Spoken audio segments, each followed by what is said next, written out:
Hey guys, welcome to my second PC build. This time I'm building a PC for a family member, and this is what he's looking for. He's a freelance software developer, so he's looking for a platform that will allow him to do his development as well as play some games, mostly simulation games. He wants a strong data backup scenario. He also wants a very fast workflow in a very small footprint. And his budget is $1,400 bucks. Now the owner plans to go with a EVGA GTX 1060 superclock, which has a small footprint and should fit into this case very well and have plenty of power to handle all the games that he wants to play. So let's start with the case. I went with the Fractal Design Define Mini, which is a mini ATX case. This case is a good compromise between small footprint and plenty of space for disk storage, which is what I'm going to need for this build. For the CPU, we're going with the i5 6500, which should be plenty of processing power for development as well as simulation gaming. The motherboard is a Gigabyte H170M D3H. It's a solid board with a solid chipset. For RAM, we're going with 16 gig of Corsair LPX DDR4 memory, and our SSD is a Samsung A50 EVO M.2 500 gig. Now our backup drives are going to be set up in a RAID 1 configuration, so we have two WD Blue 1TB SATA drives. This will be a Windows 10 Pro system, and we'll be using system image and file history to back things up to the Western Digital drives. The system will be powered by EVGA supernova 650 G2 power supply. This will be plenty of power for our system with a 10-year warranty and a $10 rebate. So with that $10 rebate, we'll come in at $957. And I ran this on PC Parts Picker, and you can save about another $20, but I prefer to get it from one single vendor. All right, so there's the parts. Now let's get on with the build. So I liked working with the Define Mini case. I found it pretty easy to work with, well designed. The only problem with all the screws were in one bag, so that was kind of a pain in the neck. But look at all this space for hard drives. A lot of place to put hard drives. So here's the EVGA power supply I used. Fit in perfectly into this case. I had to use the screws from Fractal to mount it though, because the screws from EVGA, one of them stripped, so I wasn't real happy with that, but in any event, I got them in there pretty easily.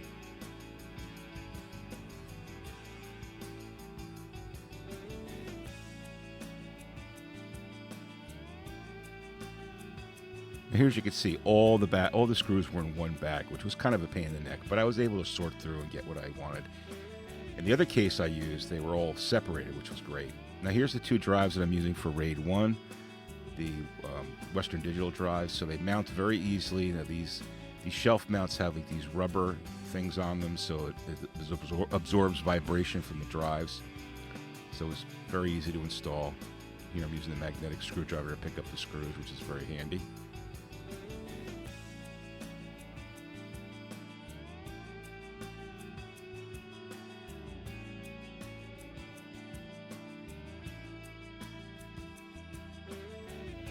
Now I chose these drives because they're pretty reliable and they're only $50 each, and I need two of them for RAID 1.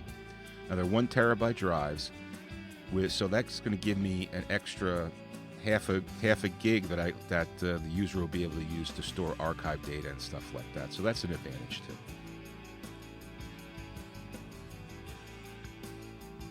Love that magnetic screwdriver, makes things so easy.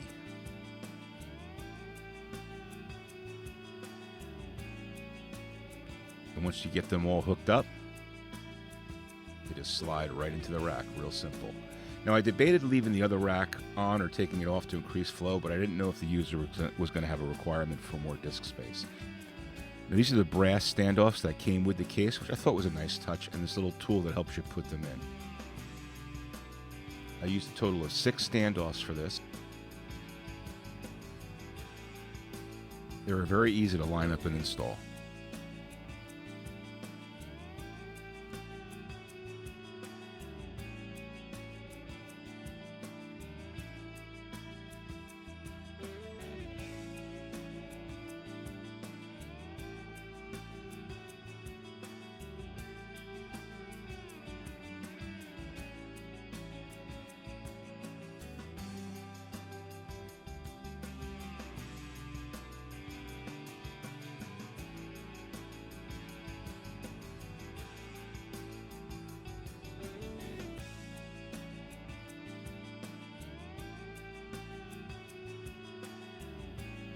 Then it was time to install the I/O shield.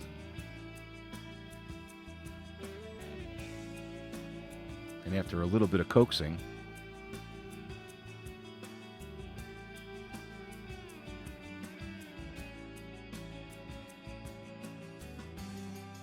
and a little more coaxing,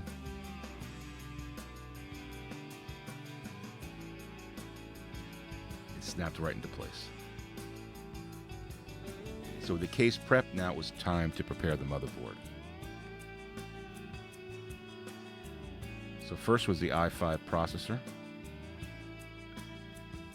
This was my second time installing a processor, so I knew what to do and wasn't too worried about it.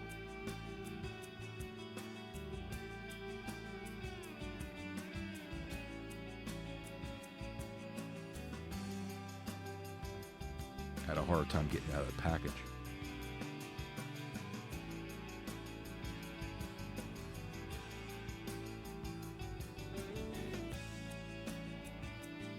Always remember to keep that black plastic thing in case you have to send your board back.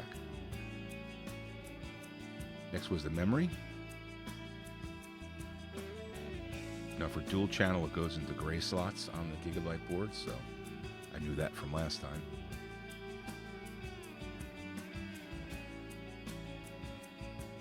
And you always want to peel off that little plastic that's on top of the logo for the Corsair memory. I don't know why they put it on there, but you don't want to leave that on there.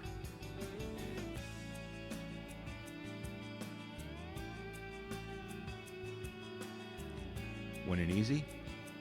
And next I installed the M.2 drive.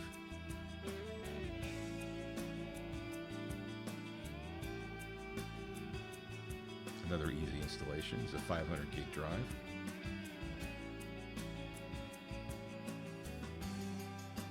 Just take the screw out.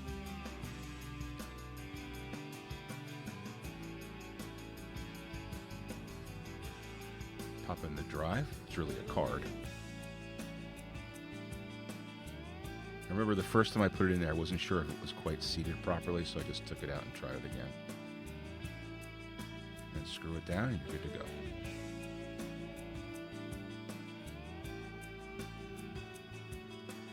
I decided to use the stock heatsink. We'll monitor it, see if we need to upgrade that, but I thought with the amount of work that the user's going to be putting on it, this would be just fine. This has the paste already applied, so these just snap into place real simple. And then afterwards I trained this wire to make sure it was below where the fan was, just to make sure there was no issues with clearance.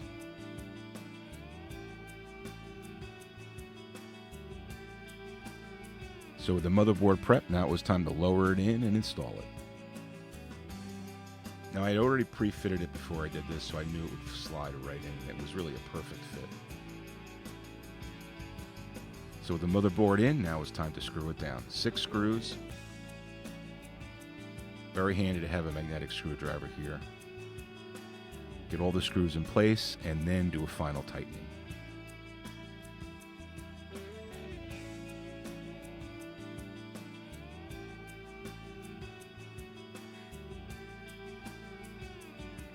And you can see here how I trained the wire for the heatsink so that it's out of the way of the fan.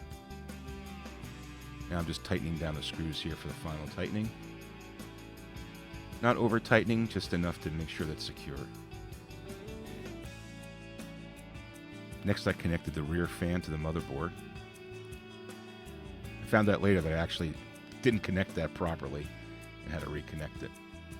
And I figured while I had the PC on its side, it would be much easier to install all the power cables to the motherboard and the CPU.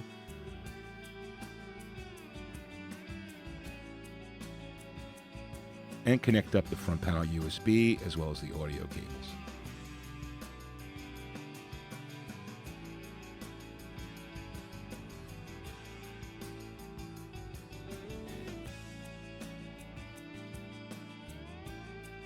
Next, I routed the memory board and CPU power cables through the back and then back out into the front so I can connect them up to the power supply.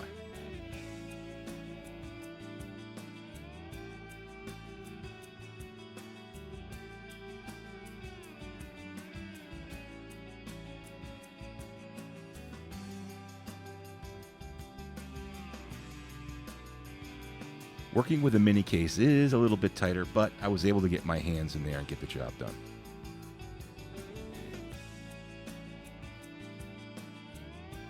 Next, it was time to connect up the SATA power cable to the disk drives.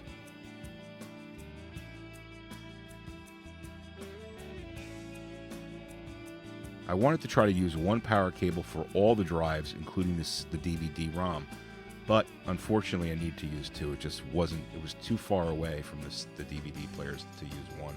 In fact, I installed the DVD player last because it was the last to arrive, so normally I would do that earlier on. Now here I'm connecting up the front panel fan. Now here I'm finishing up connecting the SATA cables to the disk drives. I'm going to run on SATA 2 and 3 for these drives, SATA 0 being the M.2, SATA 1 being the DVD. Gotta admit, it was kind of tough getting my fingers in there.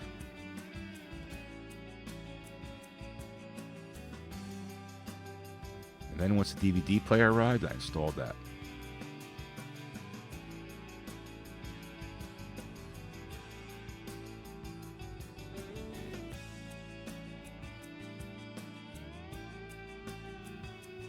Then, hook up power for the DVD player.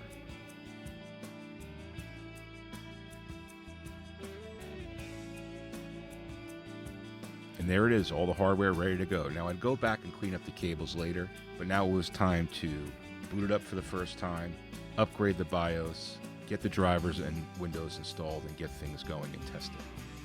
And I could say that after working with this case, I would definitely recommend it for smaller size builds. Now, this being my second build, it's still kind of a tense moment, turning it on for the first time, watching things click and spin inside, hoping to see some text on the screen so that you know you've got everything hooked up properly.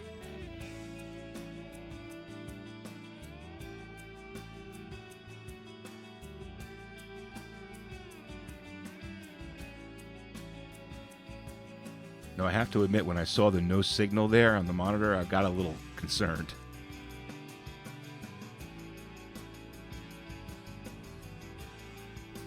But then things started to click and spin again, and I figured everything was okay.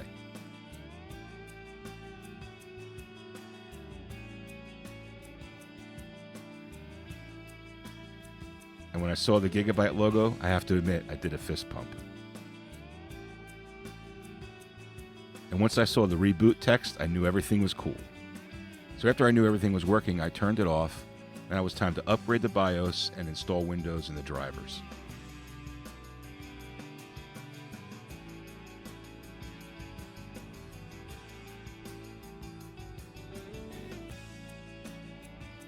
And here's the speed of a Windows 10 cold boot.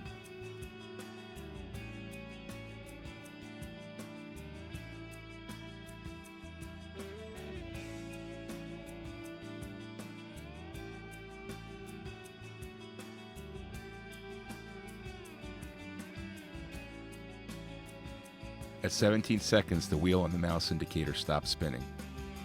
I say that's pretty damn fast. Now, after checking things out, I decided to go back and put another fan in the front.